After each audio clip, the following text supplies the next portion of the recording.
Kalau doa itu langsung berisi permohonan. Kalau zikir belum tentu berisi permohonan. Pertanyaan lagi, kira-kira kalau Anda yang jadi sahabat Rasulullah saat itu, Rasul mengucapkan itu, meniru yang diucapkan Rasul atau sibuk membaca yang lain sendiri?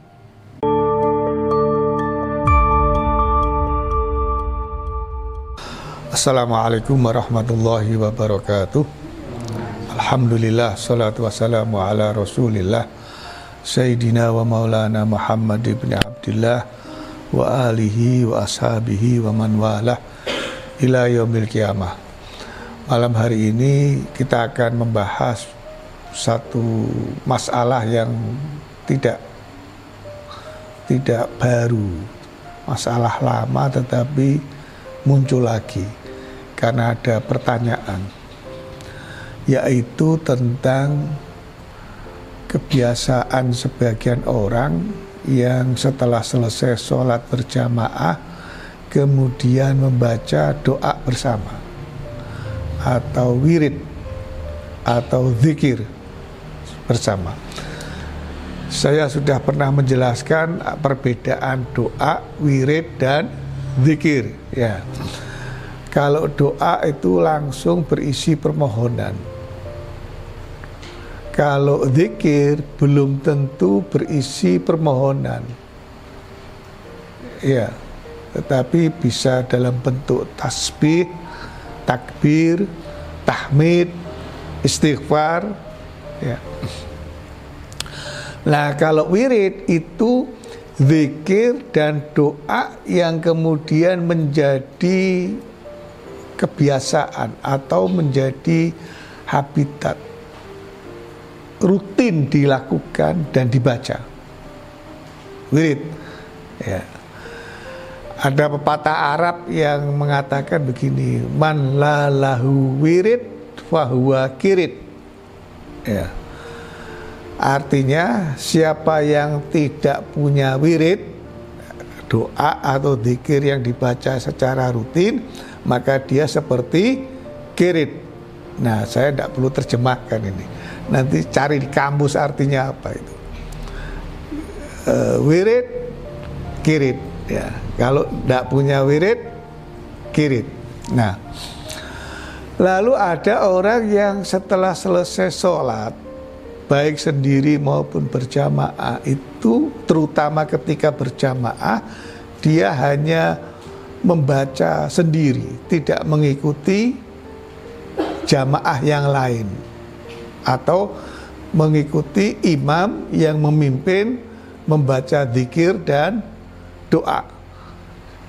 Tidak mengikuti pembacaan zikir, maka ketika sampai pada sesi doa dia juga tidak ikut mengamini, ya, nggak ada tonnya sama sekali. Jadi khusyuk sendirian. Nah, yang ketiga, ada yang begitu salam dan langsung berdiri karena takut sandalnya hilang. Wala tasbih, la tasbih, la zikir, la wirid, wala doa. Nah, yang paling susah adalah kalau dia yang tipe yang ketiga ini duduk di soft yang paling depan. Dia menjadi makmum berada di soft yang terdepan. Begitu imamnya salam, dia ikut salam, langsung berdiri. Nah, akibatnya apa? Melangkahi di belakangnya atau jamaah yang lain yang sedang mungkin zikir, mungkin wirid, mungkin berdoa, baik yang ikut bersama-sama maupun yang sendirian. Nah, kalau membaca meskipun sendirian masih lumayan, tapi kalau langsung salam, angkat kaki, itu yang kebangetan, karena seolah-olah dia tidak butuh Tuhan, seolah-olah dia tidak butuh memohon sesuatu kepada Allah, seolah-olah dia tidak menganggap berarti dia itu tidak mengerti tentang sunnah ajaran yang pernah diajarkan oleh Rasulullah SAW. Lah kalau kita setelah salam berdoa bersama, berzikir bersama. Kenapa? Karena kita ingin itu seperti yang diceritakan oleh sahabat Anas, sahabat Abdullah bin Abbas. Mohon maaf. Jadi sahabat Abdullah bin Abbas itu menjelaskan, beliau itu mengetahui kalau sholat datang ke masjid Nabi terlambat, dan beliau mengetahui kalau sholat itu jamaah sudah selesai. Karena apa? Karena suara zikir keras yang dibaca, berarti sholat selesai. Kalau tidak, ini hadisnya ada di dalam Sahih Bukhari dan Muslim. Kata Ibnu Abbas dalam hadis Imam Bukhari, kalau di dalam kitab ini nomor 583, tapi kalau di dalam Sahih Bukhari yang ada di yang saya pakai ini nomornya lebih besar lagi. Kuntu a'lamu idan sarafu bidzalika idza sami'tuhu, atau kuntu a'rifu inqida'a sholati Rasulillah sallallahu alaihi wasallam bit takbir. Di dalam riwayat Imam Muslim dijelaskan kalimatnya bukan kuntu a'rifu, tapi kunna na'rifu. Nah, di dalam Sahih Muslim itu ada di nomor 1316. Saya atau kami, bisa saja kalau kami berarti Abdullah bin Abbas tidak sendirian telat, ya. Nah, kalau kuntu berarti beliau menjelaskan saat itu sendirian. Kalau mau ke masjid telat dan berarti sholat jamaah sudah selesai, itu karena ada suara zikir. Nah, ketika Rasulullah berzikir, kira-kira ini kita berasumsi saja, karena saya cari sumbernya belum ketemu. Kira-kira sahabat kemudian akan zikir sendiri atau mengikuti zikirnya Rasulullah? Ya, ini kan uswah, ini kan menjadi imamnya. Tidak mungkin, logika ya, logika. Tidak mungkin kok sahabat kemudian berzikir sendiri. Pasti akan berusaha untuk meniru, mengikuti apa yang dibaca oleh Rasulullah. Dan ketika kira-kira ketika Rasulullah sampai pada sesi berdoa, itu kira-kira sahabat mengamini atau berdoa sendiri? Mengamini. Tidak mungkin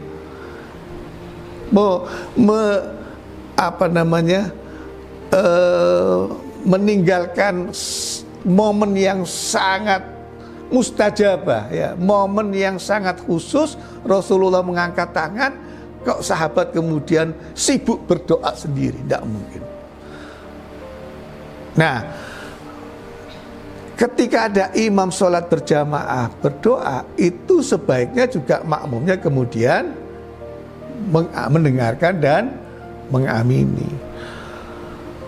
Jangan kemudian logikanya dikatakan begini, ya itu kan Rasulullah dan sahabat.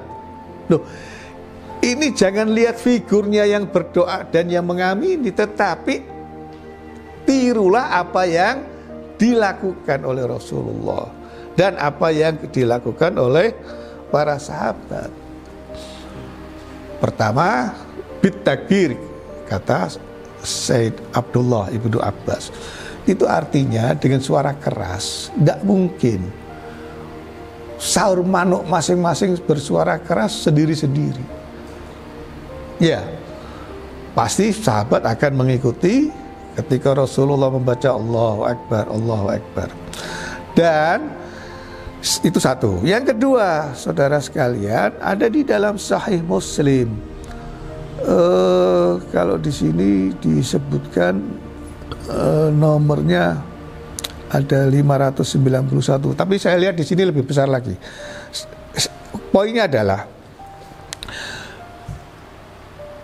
karena Rasulullah sallallahu alaihi wasallam idan sarafa min salatihi istaghfarallaha tsalatan. Rasulullah itu kata selesai sholat beristighfar 3 kali. Kemudian mengucapkan Allahumma antas salam wa minkas salam tabarakta ya dzal jalali wal ikram. Bahkan ada yang lebih konkret lagi, hadis yang diriwayatkan oleh Imam Muslim, Abu Dawud, Tirmidzi, Nasai. Kaifal istighfar, bagaimana istighfarnya Rasulullah? Kemudian dijawab astagfirullah, astagfirullah, astagfirullah. Ya, zikir kan berarti. Kemudian di dalam Sahih Bukhari dan Muslim, kalau di dalam Sahih Bukhari ada di nomor 6331, anna Rasulullah sallallahu alaihi wasallam kana idza faragha minas salati wa sallama qala. Ketika Rasulullah selesai salat dan melakukan salam, kemudian beliau mengucapkan la ilaha illallah wahdahu la syarikalah lahul mulku wa lahul hamdu wa huwa ala kulli syai'in qadir. Pertanyaan lagi, kira-kira kalau Anda yang jadi sahabat Rasulullah saat itu, Rasul mengucapkan itu, meniru yang diucapkan Rasul atau sibuk membaca yang lain sendiri? Iya. Gitu loh. Ya. Jadi jangan dikatakan Rasulullah tidak pernah mengajarkan berdoa bersama. Memang tidak ada teks kalimat yang yang eksplisit. Tetapi memahami ajaran Rasulullah itu tidak harus secara eksplisit. Ya. Kalau secara eksplisit semuanya, kita akan kesulitan, nggak bisa melakukan apa-apa karena banyak hal yang tidak ada. Ya, nah, maka sangat disayangkan kalau kemudian ada yang menafikan itu. Tadi di Sahih Bukhari dan Muslim. Kemudian secara lebih khusus di dalam Sahih Muslim, annahu kana yaqulu dubura kulli salatin hina yusallimu. Itu ketika Rasulullah selesai sholat mengucapkan salam, beliau mengucapkan la ilaha illallah wahdahu la syarikalah lahul mulku wa lahul hamdu wa huwa ala kulli syai'in qadir. Ya. Saudara-saudara sekalian, kita ini kan juga tidak hanya berdoa, tetapi berzikirnya ada yang sampai 33 kali. Ya, yaitu kita bertasbih, bertahmid dan bertakbir masing-masing 33, dan kemudian jumlahnya menjadi 99. Kemudian ditutup dengan kalimat tauhid la ilaha illallah wahdahu la syarikalah lahul mulku wa lahul hamdu wa huwa ala kulli syai'in qadir. Itu diajarkan oleh Rasulullah di dalam Sahih Bukhari, itu ada di dalam nomor 6329. Juga di dalam Sahih Muslim. Hadis panjang, orang-orang Madinah itu mengeluh yang miskin, yang tidak mampu. Karena orang kaya itu bisa zakat, bisa naik haji, ya. Tapi juga mereka sholat, puasa. Nah, kami ini nggak bisa sedekah, nggak bisa zakat, nggak bisa haji, nggak bisa umroh. Lalu Rasulullah menenangkan hati mereka, mengajarkan mereka orang-orang yang tidak mampu itu akan memiliki pahala yang tidak kalah dengan orang-orang kaya yang bisa berzakat, bersedekah. Sederhana, yaitu apa kata Rasulullah? Tusabbihuna wa tahmaduna wa tukabbiruna khalfa kulli salatin thalathan wa thalathina. Bertasbih, bertahmid, bertakbir setiap selesai sholat 33 kali. Tidak mungkin Rasulullah mengajarkan kok Rasulullah tidak ngelakoni. Nah kira-kira ketika Rasulullah bertasbih 33 kali, itu sahabatnya sibuk dengan model zikir yang lain atau berusaha untuk mengikuti? Tidak mungkin kalau menyelisih dari Kanjeng Nabi. Nah lalu kenapa setelah itu kita tutup dengan la ilaha illallah? Karena ada secara spesifik di dalam Sahih Muslim. Kalau tadi Muslim dan Bukhari dan Muslim, di dalam Sahih Muslim, man sabbahallaha fi duburi kulli salatin talatan wa talatina wa hamidallaha talatan wa salasina wa kabbarallaha talatan wa talatina wa qala tamamal mi'ah, kemudian disempurnakan 100 kali. La ilaha illallah wahdahu la syarikalah lahul mulku wa lahul hamdu wa ala kulli syai'in qadir. Ghufirat khotoyahu wa in kanat mithla zabadil bahri. Sahih Muslim. Kalau di sini 595, tapi di sini angkanya sudah ribuan. Kalau kita selesai sholat mengucapkan tasbih 33 kali, tahmid 33 kali, takbir 33 kali, kemudian disempurnakan yang ke-100 kali, la ilaha illallah dan seterusnya, maka dosa-dosa kita akan diampuni oleh Allah Subhanahu wa taala meskipun seperti buih laut. Buih laut tahu? Warna putih laut, ombak laut itu kan kalau berombak kelihatan putihnya. Ya, tapi ini dosa kecil, dosa kecil. Dosa besar tidak bisa, harus ya syarat dan ketentuan berlaku. Kalau dosanya besar, durhaka kepada orang tua, ya, membunuh, apalagi genosida, wah itu, ya. Ada yang pernah tanya, utang nggak bayar termasuk dosa besar atau dosa kecil? Meskipun tidak termasuk kabair, tapi kerugiannya bisa besar. Ya, kerugiannya bisa besar. Kenapa? Karena nanti di akhirat ketika ditagih, ini pernah mendolimi saya, utang nggak bayar. Akhirnya diambilkan pahala yang nggak bayar tadi itu dikasihkan kepada yang ngutangi, merasa didolimi. Habis. Begitu habis, dosanya yang didolimi itu kasihkan kepada yang berbuat dolim. Artinya kerugiannya sangat besar kalau itu dilakukan. Jangan lupa ya, meskipun bukan dosa besar. Karena apa?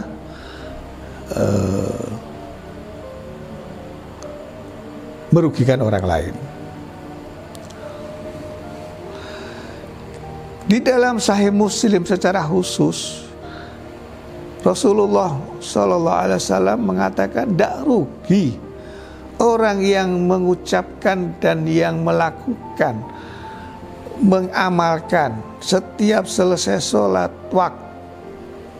wajib membaca 33 kali tasbih, tahmid dan 34 takbir. Jadi kalau tidak ditutup dengan kalimat tauhid yang menyempurnakan menjadi 10, maka tasbihnya 33, tahmidnya 33, takbirnya 34. Ya. Tapi ini memang tidak biasa di dalam masyarakat kita. Kita yang sudah biasa saja. Nanti kalau kita melakukan yang tidak biasa, tidak dirasani oleh makmumnya, mesti keluwian, kakean, terus 33 dibaca sampai 34. Ya. Termasuk apa yang selalu kita baca itu, yaitu sebuah ajaran yang disampaikan oleh Rasulullah kepada sahabat Mu'adz bin Jabal. Ya, Karena Rasulullah mengajarkan, dan sejak itu Mu'adz bin Jabal tidak pernah meninggalkan apa yang diajarkan itu oleh Rasulullah, yaitu sebuah doa yang berbunyi Allahumma a'inni ala dzikrika wa syukrika wa husni ibadatik. Ya. Tapi biasanya saya kalau membaca karena berjamaah menjadi Allahumma a'inna ala dzikrika wa syukrika wa husni ibadatik. Ya. Nah, satu itu. Yang kedua, kita biasa kalau selesai berzikir dan berdoa pasti mengusap wajah kita dengan kedua belah tangan. Ya. Tapi ya tangan kita harus bersih. Jangan habis pegang oli terus buat. Ya, tangan kita harus bersih. Itu dalam riwayat yang disampaikan oleh sahabat Anas bin Malik radhiyallahu anhu, karena Rasulullah sallallahu alaihi wasallam idza qada salatuhu masaha jabhatahu biyadihil yumna. Kemudian Rasulullah itu setiap selesai salat, beliau langsung mengusap wajahnya itu dengan tangannya yang kanan sambil mengucapkan asyhadu alla ilaha illallah ar-rahman ar-rahim Allahumma adhib annil hamma wal hazan.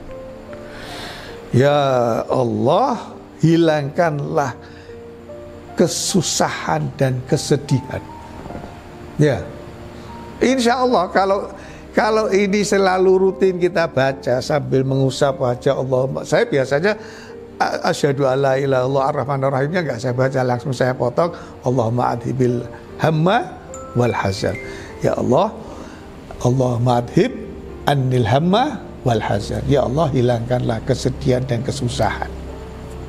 Ya, kalau kesedihan dan kesusahan itu dihilangkan, itu nggarap soal UTS gampang. Karena tidak ada yang susah. Ujian skripsi ya gampang lulusnya. Ya. Lo belum ujian itu lo tahu soalnya apa gitu. Kenapa? Karena delalah. Delalah apa, Dit? Mendelalahnya yang dipelajari, yang dibaca, yang keluar dari soalnya itu. Bayangkan saudara, kalau kita itu tidak dibantu oleh Allah, tidak pernah berdoa supaya kesedihan, kesusahan kita itu dihilangkan, kita baca satu buku selesai, soalnya dari buku yang lain. Iya, saya ingin tutup dengan cerita pribadi. Waktu saya kuliah, mengambil satu mata kuliah, dosennya perempuan almarhumah, buku wajib. Nah, begitu mau ujian, di perpustakaan buku wajibnya itu nggak ada, sudah habis. Bayangkan, saat itu tahun 80-an cari buku itu susahnya luar biasa. Yang bekas saja itu susah, apalagi yang baru. Jadi andalan kita ya di perpustakaan. Kalah cepat habis. Akhirnya saya ambil buku yang tidak diwajibkan, tapi temanya sama. Ya, temanya sama, tentang sesuatu yang sama. Saya tidak perlu jelaskan, nanti kalau jelaskan jadi ketahuan siapa ibunya, itu nggak enak. Udahlah, daripada nggak belajar sama sekali, buku itu nggak ada yang pinjam. Ya, saya baca itu. Subhanallah, subhanallah. Yang keluar soalnya dari buku yang saya baca itu. Semua teman-teman, iki kok orang tahu diajarke yo. Ini kok pertanyaan ini kok kayak belum pernah diajarkan. Nah, buku itu ada contoh soal. Nah, soalnya itu dari buku itu. Wah, enak sekali toh. Begitu buka terima lembaran soal, loh, lah kok yang saya baca soal ini persis. Jawabannya ya sudah otomatis kan. Ya, alhamdulillah dapat A plus. Plusnya itu dilem sama dosennya tadi itu. Seneng. Dia seneng karena saya bisa menjawab sempurna. Tapi batin saya, kenapa tidak buku itu yang disuruh baca ya? Gitu. Nah, itu karena doa. Allahumma inni stauda'tuka ma 'allamtani fardudhu ilayya hajati ilai. Sebelum baca buku. Ya. Mudah-mudahan ada manfaatnya apa yang saya jelaskan pada malam hari ini. Assalamualaikum warahmatullahi wabarakatuh.